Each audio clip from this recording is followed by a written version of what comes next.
Good morning, class 10. Today again we are back with the fourth part of stakeholders in commercial organization, and here we were discussing about the expectations of the stakeholders, and we have discussed many. Today we are going to do the expectations of associates or competitors. The ideal associates expect fair trade practices regarding price, quality and service. We all know that competitors are actually bothered about the sale of their own product. Hence, everyone in the trade needs to maintain almost proper pricing and quality of service. Next, an atmosphere of healthy competition and ethical behavior. It's very important in the industry to be amongst and compete. You have to have a healthy mindset of competition and proper behavior. Cooperation among competitors to ensure the growth of the entire industry. So all the people who are into a trade, they have to cooperate with each other. Next, we have respect for intellectual property rights. Now we all have our own properties, and we need to have know the proper rights of ours. Next, expectation of government.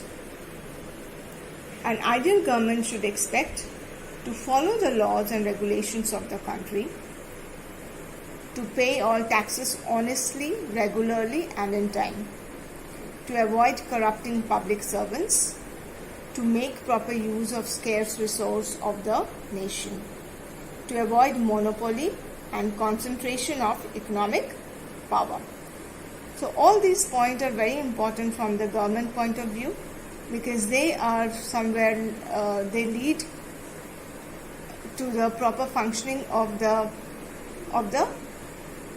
particular organization related with the society and the government, who in turn helps the entire run the entire nation in a proper and honest way. Hence, we cover here the laws and regulations, the taxes, corruption, proper use of resources, and to avoid monopoly. That means the power should not be in one hand, but it should be distributed amongst many. Next, we have expectations of general public. Here, the general public is the society, and the society or the community expects to protect the environment from all types of pollution. Naturally, when we have a factory or organization which emits certain kinds of harmful chemicals or maybe some residues or smoke which is harmful for the entire environment, we need to know how to deal with it, and should be treated properly so that it is not affecting people around your particular factory or your offices. To produce socially desirable products in accordance with national interest and priorities, and whatever should be produced or whatever is being manufactured has to be with proper accordance with the national interest. That means it should not be something illegal, but very much which is required by the society.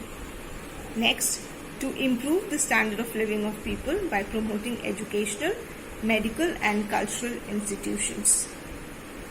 To preserve social and cultural values, it's very important, and to respect human rights, including rights of women and children. So we have seen all the expectations of various stakeholders. Next, we will see the distinction between stakeholders and customers. As I have told you and explained you earlier, we need to make columns with the base points and the main points of distinction. So here the base of distinction is supply. Number one is supply of capital. We all know stakeholders supply financial capital or human capital, but customers, they do not supply capital. Buying of goods and services. Stakeholders do not buy or buy goods or services, but customers buy goods and services from an organization. Risk taking. When we talk about risk, it's the stakeholders who take risk of the organization, but customers do not take or are involved in any kind of risk. Product orientation. Products are not manufactured according to the taste of the stakeholders, but products are manufactured according to the taste of the customers, which is very important. Now, sharing of profits. Stakeholders share the profits in the form of interest, dividend, wages, and salaries. On the other hand, customers do not share any kind of profit from the organization. Next, we have distinction between shareholders and customers. Here, the basis of distinction and the 2 points are shareholders and customers. First point, stakeholder. Shareholders are stakeholders as they have financial stake in the company, but customers are not stakeholders as they do not have financial stake in the company.